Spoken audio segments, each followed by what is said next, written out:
pengendalian bahaya di tempat kerja. Sudah tampil, Mas? Halo? Sudah, Oke. Pak. Ya. Sudah, Pak. Prinsip pencegahan dan pengendalian. Prinsip pencegahan dan pengendalian dapat kita rinci dalam 4 bagian. 1, antisipasi. 2, identifikasi. 3, penilaian dan evaluasi. 4, pengendalian.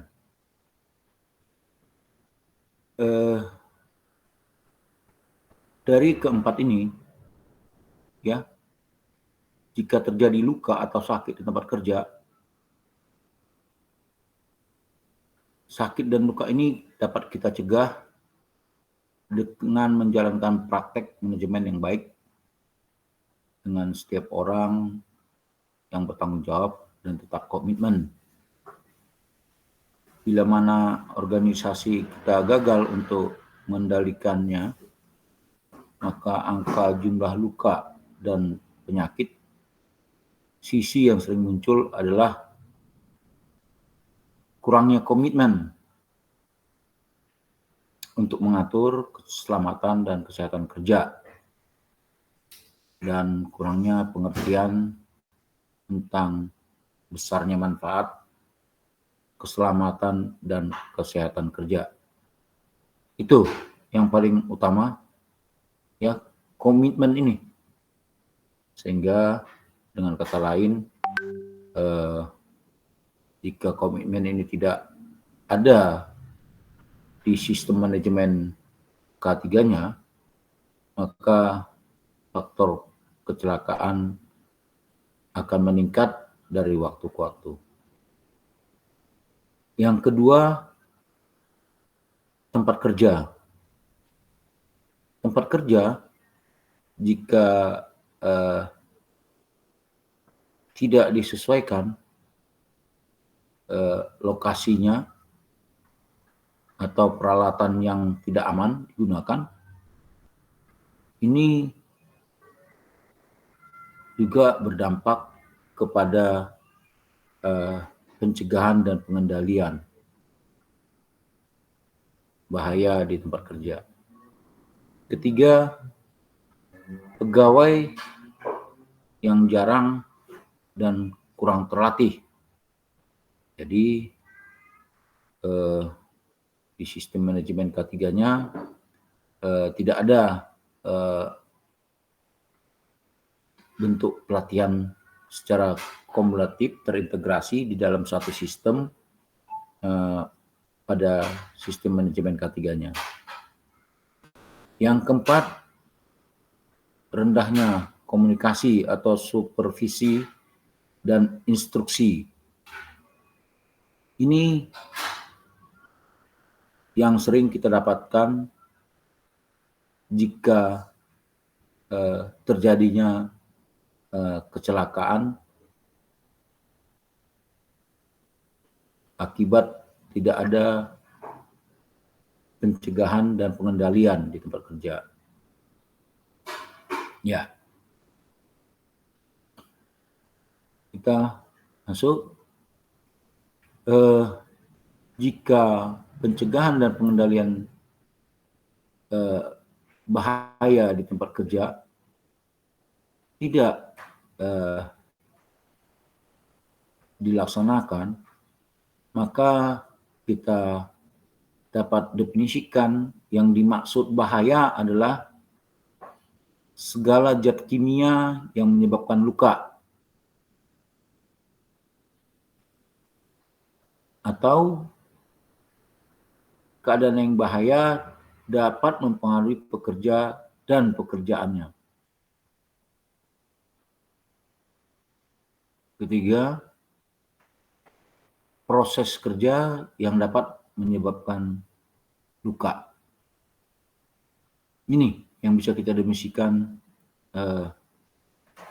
apa itu bahaya.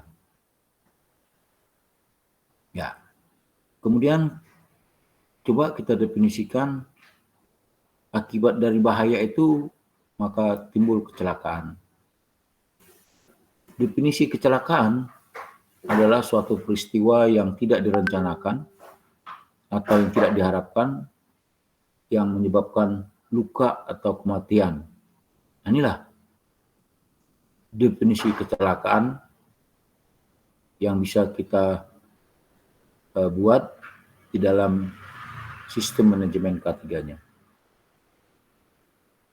Ada beberapa bahaya yang akan timbul di tempat kerja. Pertama, bahaya tadi berdampak kepada fisik pekerjanya. Jika seseorang bekerja di tempat kerja di mana noise itu di luar kemampuan alat pendengaran kita, maka secara fisik kita bisa menimbulkan bahaya. Ya. Suara, getaran, vibrasi, ya, itu bisa berdampak ke telinga. Ya. Nah, kalau penerangan ke fisik kita ya ke mata. Ya, kalau listrik terhadap fisik kita, maka kita bisa kesetrum. Ya. Panas dan dingin. Ya. Ini juga dapat menimbulkan ke fisik. Ya, kena panas. Contohnya kalau kita lihat di pembuatan steel, baja. Contohnya di Krakatau Steel sana ya. Tuh. Kemudian jika kita bekerja di tempat yang debu, ya, contohnya kalau kita bekerja di pertambangan, ya debunya banyak, itu juga akan berdampak terhadap paru-paru kita, fisik juga, ya. Api, ya, contohnya kalau kita kerja di boiler, ya, di mana di situ ada api untuk digunakan untuk memanaskan uapnya. Kemudian di tempat bahan-bahan kimia yang bisa menimbulkan ledakan, ya, itu juga dapat menimbulkan ke fisik. Mesin gerinda, nah ini juga bisa waktu menggerindanya, ya, dia nggak safe sehingga menimbulkan luka kepada tangannya. Kemudian ruang kerja yang tidak ditata sedemikian rupa juga bisa menimbulkan gangguan atau bahaya terhadap fisik. Ya, jadi fisik itu tadi bisa ya dikerja di ketinggian, bisa menimbulkan mengakibatkan jatuh. Ya. Kenapa? Ya mungkin dia tidak memakai APD, tidak pakai safety tali safety-nya, ya. Kemudian jenis bahaya di tempat kerja, contohnya dapat menimbulkan tadi secara fisik, maka ini bahaya kimia. Nah, tempat yang bekerja di kimia, hati-hati. Di situ ada juga gas-gas yang bisa menimbulkan bahaya terhadap ledakan. Ya. Asap, itu juga kita tahu, itu tentang kimia juga. Ya. Asap tadi bisa mengganggu pernapasan, ya. Kemudian uap kimia atau cairan kimia itu juga bisa menimbulkan bahaya. Yang ketiga, bentuk ergonomik. Yang disebut ergonomik adalah peralatan tool yang digunakan yang memudahkan kita melakukan pekerjaan sehingga peralatan-peralatan tadi tidak susah dilakukan menggunakannya. Jadi sesuai dengan kontur tubuh kita sehingga disebut ergonomik. Jadi perkakas-perkakas itu harus dirancang secara ergonomik. Peralatan, ya, pekerjaan kita juga, ya, tempat kita kerja kita susun demikian rupa supaya ergonomis, ya, baik itu secara otomatis maupun manual. Yang keempat, bahaya di tempat kerja menimbulkan radiasi. Yang dimaksud radiasi adalah contohnya adanya ionisasi, adanya infrared, ultraviolet, sinar laser, sinar X, alfa, beta, gamma. Nah, ini juga bisa menimbulkan efek radiasi, ya, bahaya radiasi. Yang kemudian bahaya secara psikologi, ya, psikologi. Ini bisa dialami si pekerja secara bahaya secara psikologi, di mana jika orang tersebut bekerja di luar batas kemampuan, contohnya, ya, bekerja 14 jam, ya, sehingga over time, ya. Kemudian adanya perbedaan perlakuan, ya, di dalam orang bekerja tadi, ya, sehingga bisa saja menimbulkan efek psikologi. Bahaya biologis, ya, contohnya bentuk infeksi, adanya bakteri atau virus seperti hepatitis. Nah, ini juga berdampak terhadap biologis. Jadi ada jenis bahaya yang akan timbul di tempat kerja, baik jenis bahaya dalam bentuk fisik, bentuk kimia, ergonomis, radiasi, fisiologis, dan biologis.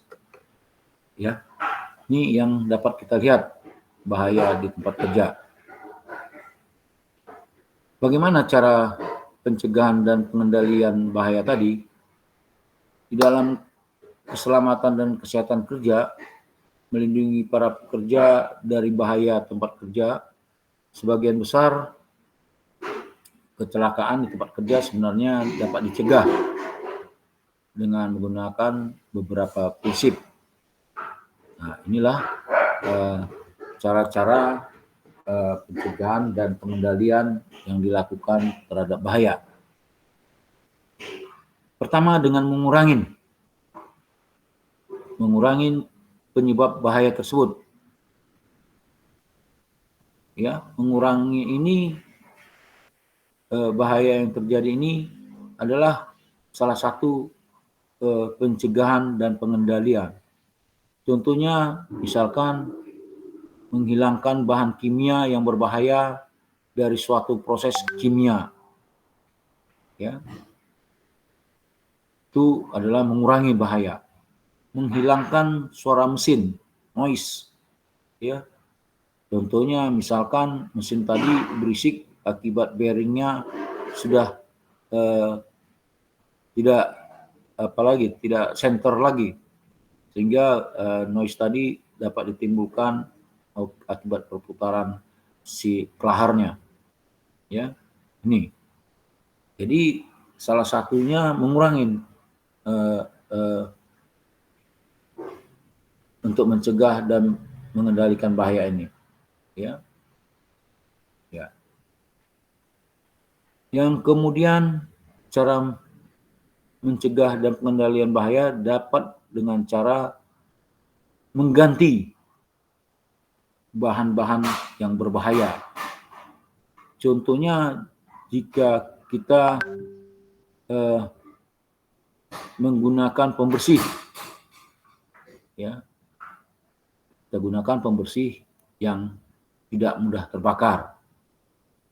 Nah, itu sama saja mengganti bahannya. Tadinya bahan yang mudah terbakar jadi tidak mudah terbakar jika kita bekerja di dalam suatu tempat yang akan menimbulkan di tempat api. Tuh. Menggunakan peralatan hidrolik, ya, nah, dengan hidrolik itu juga mengurangi bahaya kebakaran. Menggunakan secara pneumatik. Nah, jadi artinya apa? Dengan peralatan-peralatan hidrolik dan pneumatik tadi berarti tidak membutuhkan listrik. Ya, jadi bahaya terhadap bahan, ya, salah satunya itu. Ya. Atau dengan kata lain kita memakai vakum. Ya. Jika kita mau menghilangkan karat di dalam suatu peralatan, maka kita pakai vakum, ya, sehingga apa, dihisap debunya semua ke situ. Ya. Nah, itu adalah salah satu mengganti bahan-bahan yang berbahaya tadi. Yang ketiga, bagaimana cara kita mengendalikan? Jika bahaya tidak dapat dikurangin atau digantikan bahannya tadi, adalah dengan mengendalikan sumber bahayanya. Ya, mengendalikan sumber bahaya tersebut. Contohnya, mengendalikan sumber bahaya tadi itu adalah kalau tadi tidak mengganti bahannya atau yang mengurangi penyebab bahayanya, kita kendalikan bahayanya. Ya, dikendalikan. Bagaimana caranya mengendalikannya? Ya, ya, contoh misalkan mengendalikan bahaya, ya, akibat kelistrikan, ya, maka pengendalian bahayanya adalah kita pakai bahan-bahan yang berisolasi tinggi. Itu sudah kita kendalikan. Kemudian melakukan kerja yang aman. Nah, untuk bekerjanya safe. Ya. Banyak cara untuk kerja yang aman. Ya. Salah satunya adalah supaya orang pekerja tadi itu merasa kerjanya aman, kita berikan setiap pekerja kita beri masukan jadi asuransi, ya, kita sertakan asuransi kesehatan jiwa dan segala macam. Kemudian melatih si pekerja tersebut, ya, melatihnya, atau dengan membuat schedule pemutaran jadwal kerja, ya. Jadi dengan melatih shift bekerja tadi itu juga melakukan kerja yang aman. Kemudian jika di dalam pekerjaannya itu mengandung bahan kimia mudah meledak dan berbahaya, maka dibuat cara kerja yang aman sehingga orang tadi tidak berdampak terhadap bahan kimia. Kemudian sistem kerja yang nyaman.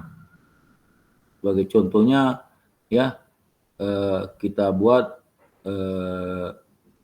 bagaimana sistem untuk izin kerja. Kemudian bagaimana proses penguncian di tempat suatu kerja yang di tempat tertutup. Tuh. Ya, kita tutup. Ya. Itu dapat mencegah. Jadi kalau Anda lihat di teknik tegangan tinggi, ya, salah satu pencegahannya adalah kita pasang kerangkengnya di situ.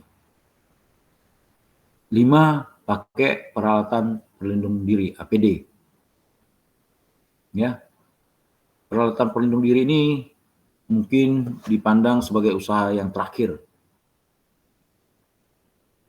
dan hanya dipertimbangkan saat pemeriksaan saja sebagai langkah pengendaliannya, ya, yang sesuai dengan peralatan perlindungan diri, meletakkan tanggung jawab kembali pada setiap pegawai. Jadi setiap pegawai tadi harus merasa dia butuh alat pelindung diri ini.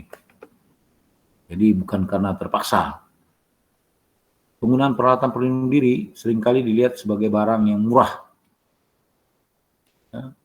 Meskipun demikian, langkah pengendalian ini meliputi beberapa masalah. Biasanya diakibatkan perlindungan pekerja yang tidak memadai. Ada beberapa alasan untuk hal itu, di mana peralatan perlindungan diri dia tidak nyaman untuk memakainya, sehingga dia merasa bekerjanya mengalami kesulitan jika memakai APD tadi. Ya. Kemudian peralatan pelindung diri harus cocok dengan pribadi pekerja. Maksudnya bila terjadi sebaliknya akan menjadi tidak tepat dikenakan sehingga gagal untuk melindungi pemakainya. Ya. Nah, ini banyak, ya. Seharusnya dia pakai helmet di dalam bekerja, dia tidak pakai, itu juga bisa berakibat. Ya. Orang yang bertanggung jawab untuk memilih peralatan perlindung diri hanya memiliki sedikit atau tidak memilih pengetahuan pentingnya batas-batas penggunaan alat tersebut. Nah, ini. Dia hanya bisa menggunakan, tapi helmetnya nggak benar. Contohnya kurang kencang, sehingga helmetnya bisa lepas dari kepalanya. Pemeliharaan yang standar sering tidak baik, sehingga menjadikan peralatan perlindungan diri tidak dapat dipakai. Ya. Nah, ini karena APD-nya tidak dirawat sehingga APD-nya hanya sekedar terpakai saja. Kemudian poin kelima dari pada pencegahan dan pengendalian bahaya adalah dengan antisipasi. Kita dapat mengantisipasi bahaya yang akan terjadi. Bila organisasi melakukan persiapan menghadapi peristiwa yang tidak diharapkan, seperti kecelakaan tempat kerja, kebakaran, ya, kebocoran zat kimia atau ancaman bom, dampak dari peristiwa itu dapat diperkecil. Peristiwa itu tidak murni karena kecelakaan yang tidak terduga. Hanya orang-orang yang enggan atau tidak mau mengantisipasi dan mempersiapkan diri. Ya, tuh, ya. Antisipasi ini banyak dilalaikan oleh pekerja. Ya, bagaimana yang dimaksud antisipasi? Kemudian di tempat kerjanya sendiri, karena tempat kerja juga bisa menimbulkan bahaya, ya, potensi bahaya. Apa yang dilakukan, ya, untuk menata tempat kerja yang baik? Hal ini dapat mencegah kecelakaan kerja dan timbulnya penyakit. Yang dimaksud penataan tempat kerja, di mana area kerja, ya, dan area penyimpanan yang bersih, rapi, 5R, ya, itu perlu dilaksanakan. Menyingkirkan barang-barang peralatan yang tidak penting, yang mengganggu di tempat kerja tersebut. Banyak kita lihat di dalam penataan tempat kerja yang buruk. Contoh, ya, pencahayaannya minimum di tempat kerja tersebut. Ya, kotor, tidak rapi. Ini adalah salah satu ciri-ciri penataan tempat kerja yang buruk.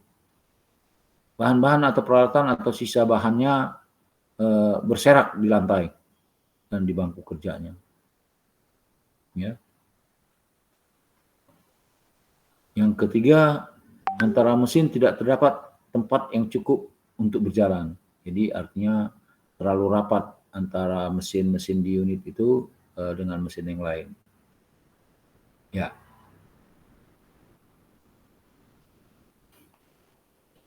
Ketidakbersihan atau ketidakrapian mungkin dapat diterima secara normal dalam tempat kerja, akan tetapi dibutuhkan bukan hal yang seperti itu. Ya, di mana setiap individu pada tempat kerja harus berperan serta dalam mengembangkan dan menjaga penataan tempat kerja yang sistematis. Ya. Penataan yang bagus memungkinkan bagi setiap pekerja dapat mencurahkan perhatiannya pada pekerja yang diberikan secara penuh. Penataan tempat kerja terhadap bahan-bahan kimia harus dilihat bahayanya dengan 4 hal.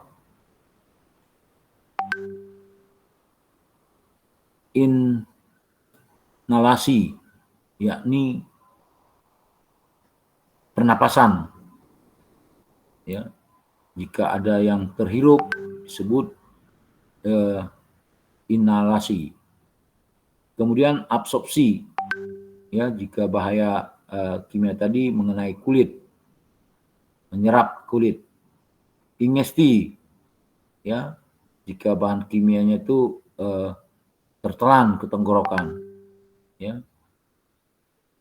Kemudian terjadinya injection, tertusuk, ya. Jadi bagaimana mencegahnya?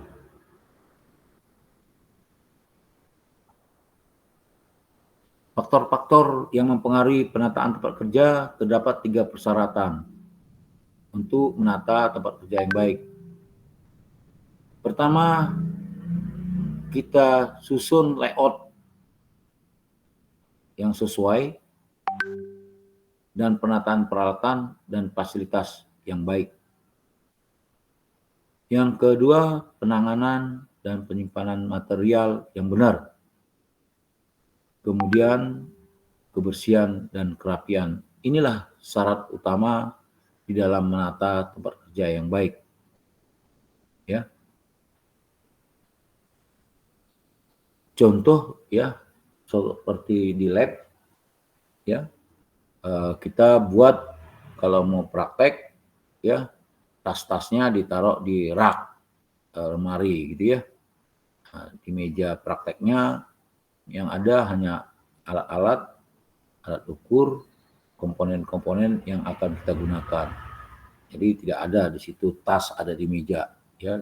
Itu adalah penataan tempat kerja salah satunya.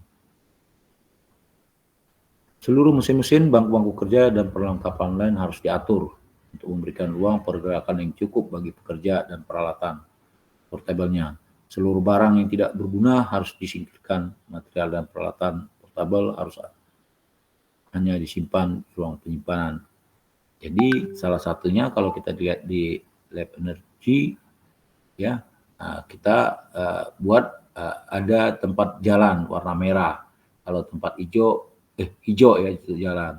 Maka kalau warnanya abu-abu itu tempat di mana orang akan praktek. Jadi tidak memasuki lokasi di mana orang lain praktek. Kemudian penataan tempat kerja yang buruk. Ya. Penataan tempat kerja yang buruk ditampakkan dari tidak terpenuhinya standar layout tempat kerja dan standar peralatan. Nah, ini. Penataan ulang, jadi kita tata ulang lagi jika tidak rapi tadi ya. Ya. Peralatan tidak terletak pada tempat yang telah ditentukan, maka perencanaan yang sudah disetujui. Jadi kalaupun dia tidak bisa kita tata di tempat yang kita akan buat, maka itu harus ada persetujuan untuk meletakkan mana dia tidak ditempatkan. Peralatan yang rusak atau usang, ini sebaiknya ya itu sudah perlu disingkirkan. Peralatan portable yang berceceran, maksudnya peralatan-peralatan yang digunakan yang bisa berpindah-pindah, jangan ditaruh sedemikian rupa. Contohnya kalau kita Habis praktek kita kembalikan, disusun sama Mas Irfan sama Mas Wawan, di ada lemarinya ya. Kemudian kebocoran, contohnya bahaya-bahaya kebocoran seperti kimia, gas, ya, air, ya, itu juga perlu dijaga. Kemudian adanya tonjolan keluar, contohnya mesin-mesin yang ada gagangnya keluar sehingga orang terganggu asal melewati mesin tersebut. Tumpukan barang yang tidak stabil, ini sering kita lihat ya, bahwa tumpukan barangnya tidak tertumpuk dari yang besar di bawah sampai yang kecil di atas ya, jadi disusun tidak sedemikian rupa sehingga kondisi peralatan tadi itu tidak stabil jika yang kecil di bawah gitu ya. Jalan kerja yang kacau, nah ini jalan kerja itu tadi yang saya bilang ada kita buat warna hijau dengan abu-abu ya. Peralatan yang terbebani secara berlebihan, nah ini juga begitu. Jadi peralatan-peralatan yang digunakan jangan terlalu dibebani secara berlebihan. Peralatan pengganti atau darurat, nah, maka peralatan pengganti atau darurat jika ada perlu kita sediakan. Kemudian risiko kesehatan, lantai dan dinding yang kotor, pencahayaan yang kurang, peralatan yang kotor tidak perlu, kamar kecil yang kotor, perlengkapan pribadi, sampah dan sisa potongan bahan, bahaya benda-benda yang menonjol keluar. Ya, inilah potensi dan pencegahan serta mengendalikan bahaya jika kita di tempat kerja. Baik, ada yang perlu kita diskusikan, Mas? Halo? Saya ingin bertanya, Pak. Ya, silakan Muhammad Nur. Iya, Pak. Begini, Pak, kan saya belum bekerja ya, Pak, jadi masih agak awam terkait dunia pekerjaan. Ya. Nah, untuk posisi atau divisi pengawas K2 atau umumnya mungkin K3, Pak ya, itu di perusahaan posisinya di mana ya, Pak, untuk struktur manajemennya sendiri, itu bagaimana, Pak? Yang saya tahu, ya, contoh yang pernah saya alami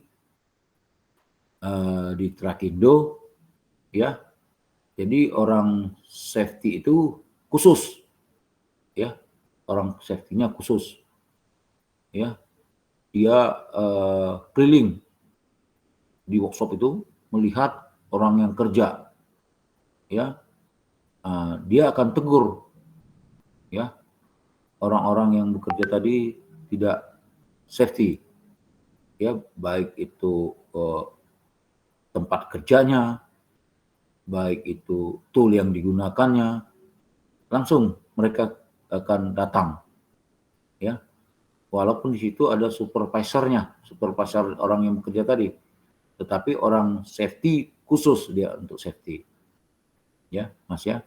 Itu yang saya lihat kalau di Trakindo, ya. Tapi kalau kemarin saya di GMF, ya, di GMF yang saya lihat orang safety-nya tidak seperti orang yang di Trakindo, ya, mereka hanya muter, ya, melihat apa yang dikerjakan, tidak ada teguran. Tapi yang di Trakindo saya lihat mereka langsung benar-benar, contoh ya, wear pack-nya saja misalkan karena dia bertangan panjang nggak dikancing gitu, dia langsung tegur itu. Demikian Muhammad Nur ya. Jadi orang safety itu orang yang khusus bekerja untuk di mana di tempat bekerja itu dia harus langsung sebagai penjabatnya lah di safety tadi. Jadi bukan setiap orang kerja memang harus safety ya, tapi ada orang yang ditugaskan khusus orang safety. Demikian Mas Nur. Oh ya, izin menanggapi mungkin Pak. Berarti untuk struktur mungkin di pekerjaan itu strukturnya kayak organisasi Pak ya, kayak Iya, ya mungkin benar. engineering, Iya, ada mungkin QC kan biasanya. Untuk K3, pengawas K3 ini sendiri berarti di luar divisi-divisi tersebut iya, Pak ya, iya, atau iya, benar. di luar ya, Iya. Tapi di dalam sistem manajemennya ada dia di di dalam situ. sistem Iya, manajemen. iya, Oh iya, iya Pak. ya, demikian. Baik Pak, terima kasih Pak. Iya, silakan. Ya, izin Pak Janus, Iya, enggak. sharing aja Pak. Iya, enggak. Kalau di tempat saya bekerja Pak, itu di PLN memang kami punya struktur K3-nya itu sudah kompleks gitu ya. Di luar kita punya sistem manajemen K3, tapi kita juga punya struktur organisasi tersendiri. Jadi K3 keamanan dan lingkungan itu satu divisi sendiri. Iya, pas benar. Untuk di unit induk itu satu layer di bawah kantor pusat itu dia memang dia namanya pejabat K3L gitu ya Pak. Iya, Nah, iya. pejabat K3L itu dia tidak di bawah salah satu, kan jadi ada GM, terus senior manager, baru bawahnya manager. Nah, ini dia tuh sebetulnya setara dengan manajer, tapi tidak di bawah salah satu senior manager. Jadi dia manajer, tapi dia di bawah setara manajer, tapi di bawah langsung GM. Iya. Terus lagi ada di 2 tingkat di bawahnya di UP3 itu juga ada pejabat K3. Itu sama, dia ada manajer, supervisor atas, supervisor bawah gitu ya. Nah, ini sebetulnya setara dengan supervisor dasar, itu setara dengan supervisor dasar, tapi langsung di bawahnya manajer unit pelaksana atau dua layer keduanya. Nanti di layer ketiganya ada lagi pejabat K3. Jadi memang kalau di PLN gitu ya, di tempat saya bekerja, kami sudah begitu kompleksnya untuk orang yang siapa PIC yang bertanggung jawab terhadap K3, bahkan kita buatkan organisasinya tersendiri untuk penguatan organisasi K3. Lalu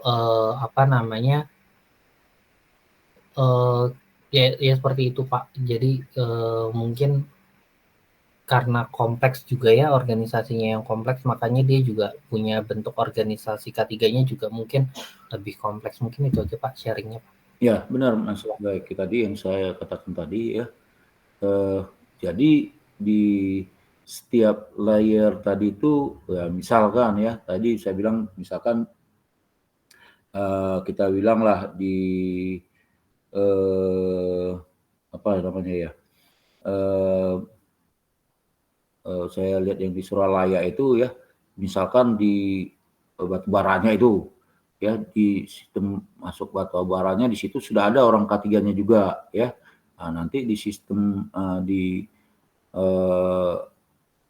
apa lupa lagi saya namanya tuh. Kita naik dari situ mau ke pembangkitannya ya, di apa namanya, lupa saya tuh nama tempat lokasinya itu. Memang di setiap unitnya itu ada orang K3-nya ya Mas Bayak ya. Jadi tapi dia tetap tadi di setiap unitnya ada, tapi manajemen ke atasnya juga dia punya gitu ya. Iya betul Pak. Iya betul ya. Jadi di setiap unit itu ada orang K3-nya ya. Ya, karena pembangkit itu kan dari sumber energinya sampai ke pembangkitan tenaga listriknya ada orang-orang tertentu, di situ juga ada orang K3-nya. Jadi di situ orang-orang K3-nya yang apa, misalkan di bagian generator ya, udah di situ, maka di situ orang K3 tentang kelistrikan ya, banyak di situ.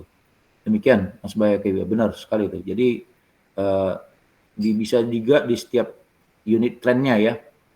Iya. Baru nanti di tingkat paling atasnya ada lagi yang bertanggung jawab penuh langsung. Demikian input dari Mas Bayaki, benar sekali tadi itu. Ya, demikian untuk Mas Nasir, Mas Nur ya, Muhammad Nur, informasi dari Pak Bayaki dari di pembangkitan tadi. Ya. Ya, siap Pak. Ya, ada lagi, silakan. Ingin bertanya Pak. Ya, mau disan. Dalam tata layout itu di bawah tanggung jawab siapa Pak ya? Tata layout tempat kerja itu ya? Iya Pak, apakah Iya. 3 atau atasan gitu Pak? Oh, kalau layout itu kan udah ada orang perencanaan ya di dalam suatu sistem unit produksi ada ya. Misalkan tadi saya bilang layoutnya contoh tadi kalau di pembangkitan listrik ya, sumber energinya tempatnya di batu baranya nanti yang diapakan, ada lagi yang masuk ke untuk ke tempatnya namanya itu kayak storage-nya ya, ada nanti yang lagi di fan belt-nya lagi dibawa ya ke di fan belt itu ya. Nah, jadi layout tertentu ya sudah ada tempat-tempat tertentu maksudnya ya Mas ya. Jadi itu sudah direncanakan dan kalau memang tempat itu juga perlu direvisi lagi layout-nya setelah dilihat sistem pemakaian ruang tadi itu tidak efektif ya atau kurang mobile, maka perlu di layout lagi ya. Jadi di setiap unit tadi seperti yang dibilang Mas Bayaki juga perlu di layout lagi gitu. Kalau memang ada potensi bahaya. Demikian Mas Isan. Jadi orang yang di unit produksi tadi tuh, unit mana dia tentunya gitu ya. Contoh kalau di Trakindo yang saya tahu ya, tadi sama lah ya tadi di pembangkit, di Trakindo gitu juga. Jadi ada unit misalkan eskavator. Jadi dia layout untuk eskavator ada, dilayoutkan tempatnya untuk dia bengkelnya, workshopnya. Nah, nanti kalau loader ada lagi tempat loader. Jadi nggak sama dalam satu workshop loader sama apa gabung semua gitu. Itu maksudnya Mas Isan ya. Iya baik Pak. Iya. Terima kasih Pak. Yuk sama-sama Mas Isan. Silakan. Izin Pak. Ya, silakan. Ya, mungkin sharing di ini Pak ya. Ya, Pengendalian bahaya. Ya.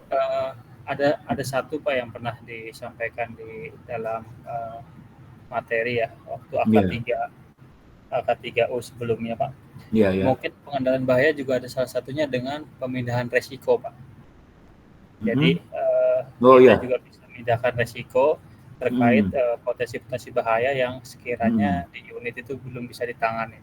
Nah, potensi resiko ini kalau misalkan terjadi sesuatu, misalkan ada yang ahli ya Pak, ada di pekerjaan di ruang tertutup ya, seperti di dalam bunker atau di ketinggian itu kan biasanya di unit itu nggak semua orang punya sertifikat ketinggian atau nggak pelaksana ketinggian ya, makanya dipindahkan ke mitra agar potensi bahayanya itu dialihkan ke enggak di pelaksana pekerjaan di perusahaan itu ya, jadi dialihkan ke mitra. Itu dalam pelaksanaannya penanggung jawabannya itu pengendalian atau pemindahan resiko itu tanggung jawab tetap dari perusahaan atau sudah kita alihkan ke mitra tersebut Pak? Ya, contoh ya di pembangkit nanti sambil sama Mas Bayaki juga ada itu Kongindo itu anak perusahaan juga di pembangkit juga itu ya yang saya tahu. Kemudian contohnya lagi ada perusahaan-perusahaan yang mengerjakan di dalam suatu unit-unit tertentu tadi seperti yang dikatakan Mas Arif tadi, potensi-potensi bahaya itu diberikan bukan kepada karyawannya sendiri tapi disubkan gitu ya. Itu maksudnya Mas Arif. Jadi banyak itu Mas. Di SBI juga Semen Bangun Indonesia, contohnya di Cibinong itu saya lihat orang SBI-nya sendiri tidak mengerjakan itu tapi disubkan lagi ke orang lain. Ya, malah itu pekerjaan itu mereka yang kerjakan, malah shift-shiftan mereka. Nah, itu sebenarnya kalau saya lihat ya di mana pekerjaan-pekerjaan itu hanya dikerjakan oleh tenaga asal lah kira-kira gitu. Tapi yang bentuk teknis tetap dikerjakan oleh perusahaan itu sendiri. Demikian Mas Arif. Jadi itu tetap tanggung jawabnya itu ya di bawah perusahaan dia sendiri gitu loh Mas Arif ya. Karena dia disubkan. Contoh di Politeknik lah saya katakan ya, ada bukan semuanya PNS di situ, ya, ada kontrak, guru kontraknya di situ. Nah, jadi kalaupun ada pun potensi di situ, kita bicara tentang potensi bahaya lah ya, maka kalau terjadi bahaya di situ, karena apa, tugasnya sudah dialihkan kepada mereka, jadi yang bertanggung jawab perusahaan yang memperkerjakan mereka. Demikian Mas Arif. Berarti artinya dari sistem manajemen pengawasan juga perusahaan tersebut ada dalam perusahaan sendiri Pak ya, untuk pengawasan sendiri ya. Iya, oleh perusahaan PT yang ngesup ke perusahaan kita itu tadi. Iya. Dalam satu lingkup di tempat yang sama aja ya. Di tempat yang sama, iya benar. Terima kasih Pak. Ya, itu adalah salah satu strategi ya, di mana pekerjaan-pekerjaan yang tidak secara teknis ya, walaupun ada potensinya ya, maka kecelakaan tadi itu memang ditanggung oleh perusahaan tadi. Tapi yang jelas perusahaan tadi ngesup ke perusahaan kita tadi itu, misalkan ya, orang itu mereka juga sudah tadi sudah dimasukkan lah ke asuransi segala macam gitu, kira-kira gitu. Syarat untuk perusahaan tadi itu bisa ngesup ke perusahaan kita ya kayak gitu, banyak persyaratan yang akan dipenuhi, kira-kira gitu ya Mas Arif ya. Ya, ada lagi Mas?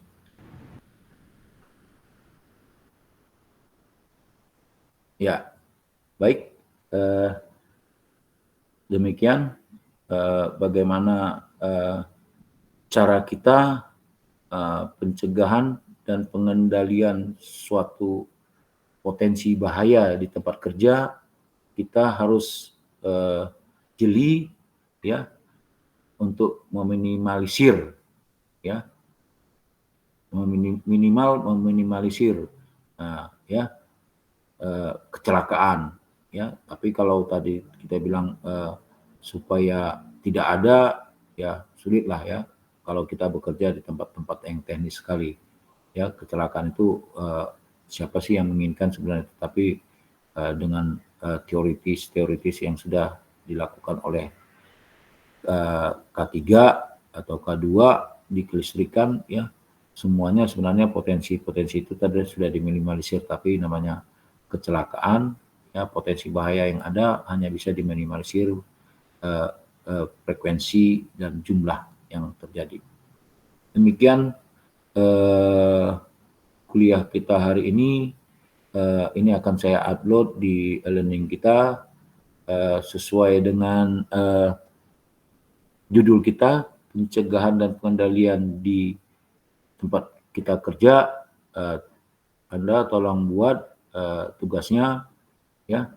Jika Anda bekerja di mana ya, di unit mana, tolong dituliskan apa cara Anda membuat faktor kecelakaan di situ dapat dicegah atau dikendalikan ya, baik dari sisi potensi secara fisik, kimia, ada beberapa 6 tadi ya. Nah, tolong dibuat, Anda buat apa saja yang akan Anda lakukan sehingga kecelakaan di situ akan berkurang ya, potensi bahayanya dan pengendaliannya. Jadi ada potensi pencegahannya dan pengendaliannya di dalam unit mana Anda kerja, terserah ya. Apakah tadi Anda buatlah, kalau bagi yang belum bekerja ya, Anda bisa searching di internet ya, contoh misalkan sebagai operator ya, heavy equipment ya, apa yang perlu dicegah dan dikendalikan potensi bahaya kalau dia sebagai operator gitu kira-kira. Demikian kuliah kita hari ini akan saya upload, tugasnya dikerjakan dan dikumpulkan di email saya. Sekian, terima kasih kuliah kita hari ini. Selamat malam. Selamat malam Pak, terima kasih. Selamat malam Pak, terima kasih Pak. Sama-sama.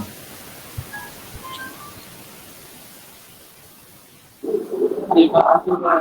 Sama-sama.